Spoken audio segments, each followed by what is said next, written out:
अस्सलामुअलैकुम। अशफाक अहमद साहब की किताब ज़ाविया की जिल्दोम से जो आज हम चैप्टर सुनेंगे उसका नाम है डिप्रेशन का नशा। हम बड़ी देर से एक अजीब तरह के अज़ाब में मुब्तला हैं। हमें बार बार इस बात का संदेशा दिया जाता है कि हमारे मुल्क में नशे की आदत बहुत बढ़ गई है और डॉक्टर और वालदैन दोनों ही बड़े फ़िक्रमंद हैं और वालदैन दानश्वर लोगों से ये दरख्वास्त करते हैं कि इसके किला कुमा के लिए कुछ काम किया जाए। मैंने भी एक सोसाइटी के साथ मिलकर इस मसले का मुताला किया। मैंने इस सोसाइटी से कहा कि नशा बुरी चीज़ है, लेकिन इतना सा तो कौमों की ज़िंदगी में आ ही जाता है और ये बेहुदा चीज़ है जो कब से चली आ रही है और मालूम नहीं कब तक चलती रहेगी। इस तहकीक के दौरान जो मैंने एक अजीब चीज़ नोट की वो ये कि एक और किस्म का नशा भी है, और आप मुझे इस बात की इजाज़त दें कि मैं उसे नशा कहूँ, क्योंकि वो हमारी ज़िंदगियों पर बहुत शिद्दत के साथ असरअंदाज है। वो नशा स्ट्रेस, फ़िशार, परेशानी और दुख को कबूल करने का है। इस नशे को हमने वतीरा बना लिया है और हम समझते हैं कि जब तक हम स्ट्रेसफुल नहीं होंगे उस वक्त तक हम नॉर्मल ज़िंदगी बसर नहीं कर सकते। आप महसूस करेंगे कि इस नशे को तर्क करने की उस नशे से भी ज़्यादा ज़रूरत है। मैं एक बार कचहरी गया। एक छोटा सा काम था और मुझे बाकायदगी से 2-3 दफ़ा वहाँ जाना पड़ा। कई सीढ़ियाँ चढ़कर और उतर कर मैं इस नतीजे पर पहुँचा, बहुत से मेरी उम्र से भी ज़्यादा उम्र के बाबे कचहरी में बेंचों के ऊपर बैठे हुए हैं और मुकदमे लड़ रहे हैं। मैंने अपनी आदत के मुताबिक उनसे पूछा कि आप कैसे आए हैं। कहने लगे, जी हमारा मुकदमा चल रहा है। मैंने कहा, कब से चल रहा है? एक बाबे ने कहा कि पाकिस्तान बनने से 2 साल पहले से चल रहा है और अभी तक चला जा रहा है। वो सिस्टम के ऊपर लान तान भी कर रहा था। मैंने कहा कि मुकदमा किस चीज़ का है? उसने बताया कि हमारी 9 कनाल ज़मीन थी, उस पर किसी ने कब्ज़ा कर लिया। मैंने कहा कि 53 साल में 2 साल मिलाकर 55 साल बनते हैं। आप दफ़ा करें, छोड़ें इस किस्से को। वो कहने लगा कि जी अल्लाह के फ़ज़ल से बच्चों का काम बड़ा अच्छा है और मैं उसको दफ़ा भी कर दूं, लेकिन अगर मुकदमा ख़त्म हो जाए तो मैं फिर क्या करूँगा? मुझे भी तो एक नशा चाहिए। सुबह उठता हूँ, कागज़ लेकर वकील साहब के पास आता हूँ और फिर बात आगे चलती रहती है और शाम को मैं घर चला जाता हूँ। उस बाबे की बात से मैंने अंदाज़ा लगाया कि हमारे यहाँ तो इस नशे से खौफनाक सूरत हाल इख्तियार कर ली है। स्कूलों में, मास्टरों, घरों में, औरतों और दफ्तरों में साहिबों को ये नशा लगा हुआ है। जिसे देखें वो परेशानी के आलम में है और किसी ने उस नशे को छोड़ने की कोशिश करने की भी जहमत गवारा नहीं की। अगर किसी यूटिलिटी बिल के आखिरी तारीख 17 है तो उसे चंद लोगों को छोड़कर बाकी 2 दिन पहले भी अदा कर सकते हैं, लेकिन हमने अपने आप को सिर्फ फिशार के हवाले कर रखा है। इस दुख से हमें निकलना पड़ेगा। तीसरी दुनिया और बतौर ख़ास हम पाकिस्तानी इस कदर दुख की तरफ तेज़ी से बढ़ते हैं कि जैसे हमें इसके अलावा और कोई काम ही नहीं रहा। एक ज़माने में समनाबाद में रहता था। उन दिनों हमारे पास पैसे भी कम होते थे, लेकिन जो बोझ हमने अपने ऊपर तारी कर लिया है ऐसा नहीं था। लेकिन अब हम इस बोझ और दुख के नशे से बाहर निकलने की कोशिश ही नहीं करते। मेरे एक दोस्त हैं, उन्हें आधे सर के दर्द की शिकायत है और वो ऐसा तयशुदा दर्द है कि हफ्ते में एक मरतबा बुध के दिन शाम को 3 बजे के बाद ज़रूर होता है और उस दर्द का हमला बड़ा शदीद होता है। लिहाजा वो साहब 2 बजे एक छोटे से स्टूल पर अपनी दवाइयाँ और एक बड़े से स्टूल पर अपने रिसाले और किताबें लेकर बैठ जाते हैं और किताबों को पढ़ते हुए उस दर्द के हमले का इंतज़ार करते रहते हैं। उस वक्त उसकी बीवी आराम करती है और उसे पता होता है कि अब उसे अटैक होगा, और ये जाने और उसका काम जाने, लेकिन वो साहब उस भाव के इंतज़ार में बैठे हुए हैं कि वो कब आता है। जिस तरह पहले ज़माने की हम कहानियाँ सुना करते थे कि एक बस्ती के अंदर बला पड़ी थी तो वो एक बंदा या लड़की देते थे कि उसे कत्ल करके खा जाओ और चली जाओ। अब वो भाव सबको पड़ने लग गया है और हर बंदा उसके इंतज़ार में बैठा होता है कि या अल्लाह मेरा भाव कब आएगा ताकि मैं उसको अपने ऊपर वारिद करूं। हालांकि इंसान इस नशे से निकल भी सकता है क्योंकि वो अल्लाह के फ़ज़ल से बड़ा ताकतवर है। अल्लाह ने उसको बड़ी सलाहियतें अता की हैं। वो साहब बैठे हुए हैं और 3:30 बजे ठाक करके उन्हें अटैक होता है। जब वो अटैक होता था तो वो सख्त तकलीफ़ में कांपते हैं। फिर वो एक दवाई खाते, फिर दूसरी, और शाम के 6 बजे तक निढाल होकर बिस्तर पर लेट जाते और फिर सुबह जाके वो बिल्कुल ठीक होते थे। एक रोज़ जब मैं और मुमताज़ मुफ्ती उनसे मिलने गए तो वो अपनी दवाइयाँ रख कर बैठे हुए थे। मैंने उनसे पूछा कि ये क्या है? कहने लगे, ये मेरी दवाइयाँ हैं और अब मेरे ऊपर अटैक होने वाला है और मैं इन दवाइयों से उसका सद्देबाप करूँगा। उन दिनों मुफ्ती साहब को होम्योपैथी का शौक़ था। उन्होंने बताया कि हमारे होम्योपैथिक तरीका इलाज में एक ऐसी दवाई होती है जो इस मर्ज़ के लिए होती है।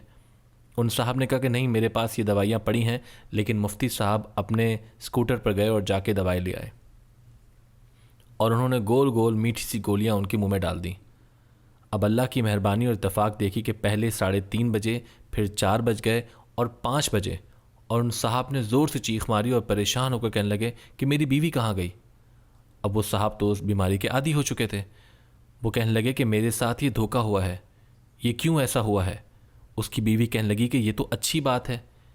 लेकिन उन साहब ने रात बड़ी बेचैनी में गुजारी। अगले दिन वो CMH गए और उस दवाई को दिखाया। हस्पताल वालों ने दवाई का टेस्ट किया और कहा कि ये कोई दवाई नहीं है, ये तो मीठा है। उन्होंने आके मुफ्ती साहब से पूछा कि आप बताएं कि वो क्या था। मुफ्ती साहब ने कहा कि ये हमारी एक मशहूर दवाई है और ख़ास तौर पर आधे सर के दर्द की शिकायत के लिए है। उन्होंने कहा कि मुझे ये दवाई बिल्कुल नहीं चाहिए। ख़वातीन व हज़रात, वो बीमारी ही उनकी महबूबा हो गई थी। इतनी प्यारी कि ना उन्हें बीवी अच्छी लगती थी, ना उन्हें बच्चे अच्छे लगते थे। आप अगर अपने घरों में गौर करें तो आपको एहसास होगा कि हर बंदा अपनी अपनी बीमारी से चिमटा हुआ है और मुस्बत ज़िंदगी गुजारने की तरफ किसी का कोई इरादा नहीं है।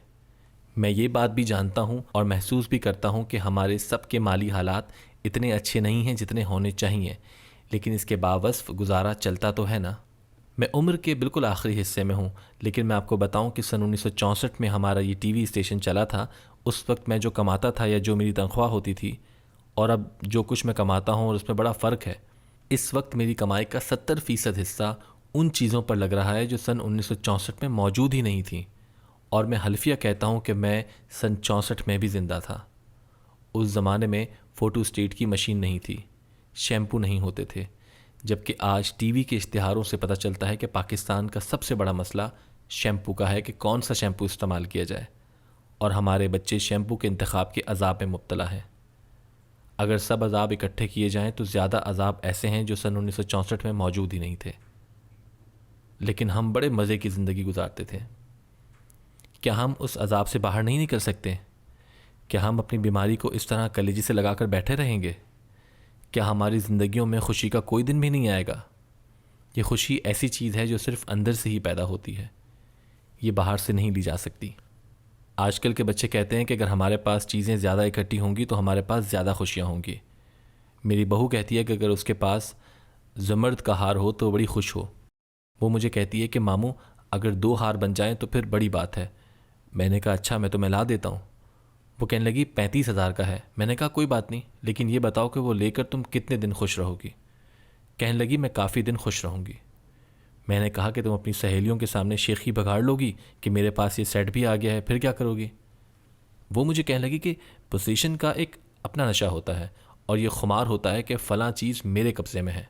मैंने कहा प्यारे बच्चे, मैं तुमसे ये पूछता हूँ कि इतनी सारी कीमती चीज़ें इकट्ठी करके जब तुम सोती हो या सोने लगती हो तो उन सारी चीज़ों से तुम्हारा तसर्रुफ़ तो टूट जाता है, और मैं तुम्हें जब कभी सुबह जगाता हूँ तो तुम कहती हो मामू बस 2 मिनट और सो लेने दे। यानी जो खुशी आपके अंदर से पैदा हो रही है वो ज़्यादा अजीज़ है, और वो जो पोजीशन आपने इकट्ठे किए हुए हैं वो उस वक्त आप भुलाए हुए होती हैं। लेकिन इस बात पर हमने कभी गौर नहीं किया।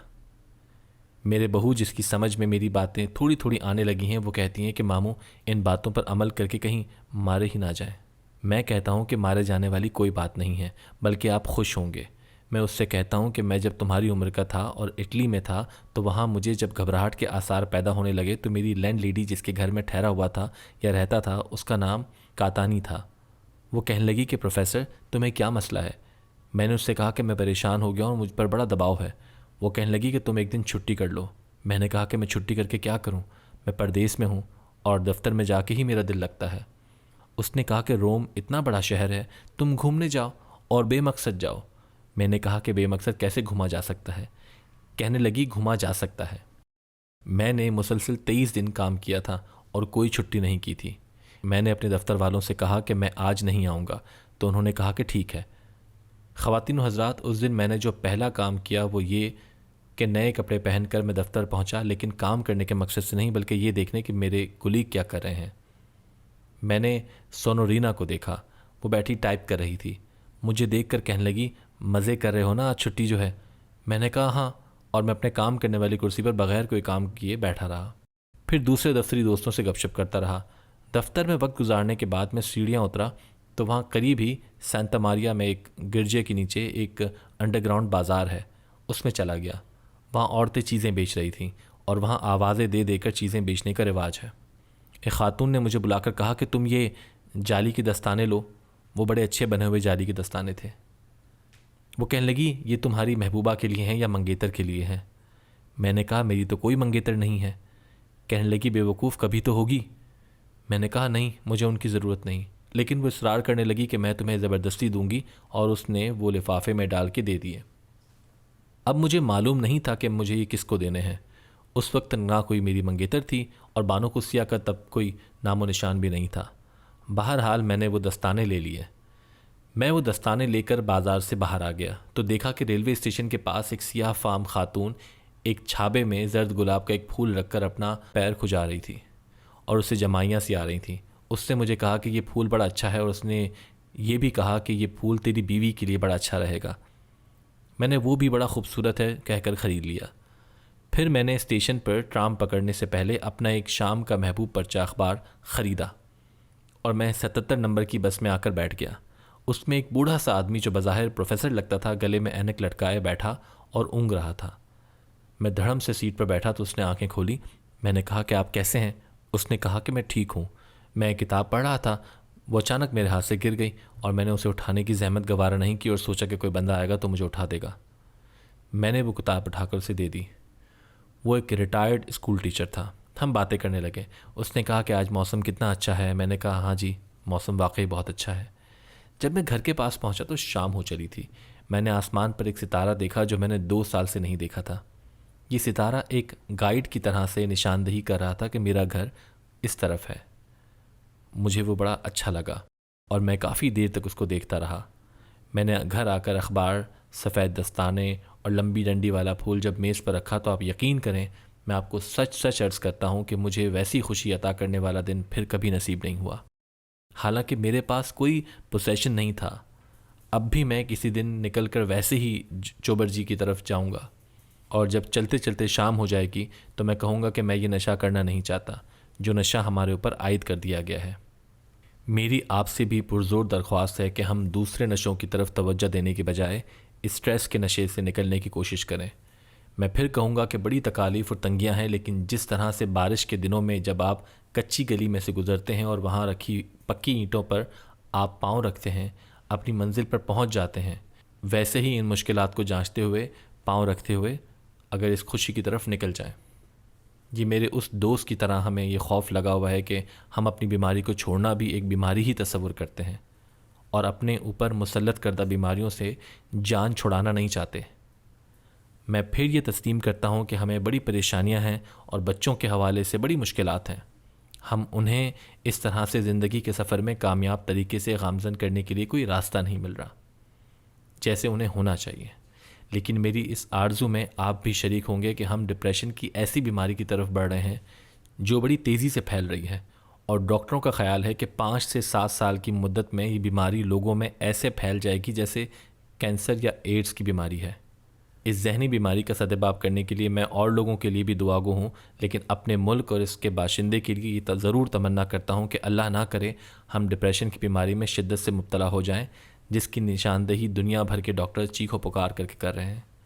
हमें एक ही ज़ात और नबी अकरम सल्लल्लाहु अलैहि वसल्लम की रहनुमाई का सहारा है जो हर वक्त हमारे साथ है और ये सहारा हमारे पास है। उस वक्त तक नहीं जाएगा जब तक हम अल्लाह पर इतना भरोसा नहीं करने लगेंगे जितना कि फरमाने वालों ने फरमा दिया है कि सब कुछ अल्लाह की तरफ से है। मेरे बड़े ही आसान ज़िंदगी गुजार गए। वो कहते थे कि ये जो सब कुछ हो रहा है ये ख़ास स्कीम के तहत हो रहा है, जबकि मैं बदनसीब कहता हूँ कि होता है तो होता रहे, लेकिन मैं इसमें अपनी अक़ल और दानिश ज़रूर इस्तेमाल करूँगा और इस अजाब में ज़रूर मुब्तला होऊंगा जिसका वस्त तो पूरे तौर पर हो चुका है और हम उसकी तरफ कदम बढ़ा रहे हैं। हमें रूहानियत की रस्सी थाम कर मादियत की ज़मीन के ऊपर चलने की बड़ी अशद ज़रूरत है, लेकिन रस्सी वही थामनी पड़ेगी, उसी में निजात है। अल्लाह आपको आसानियाँ अता फ़रमाए और आसानियाँ तकसीम करने का शर्फ़ अता फ़रमाए। अल्लाह हाफ़िज़।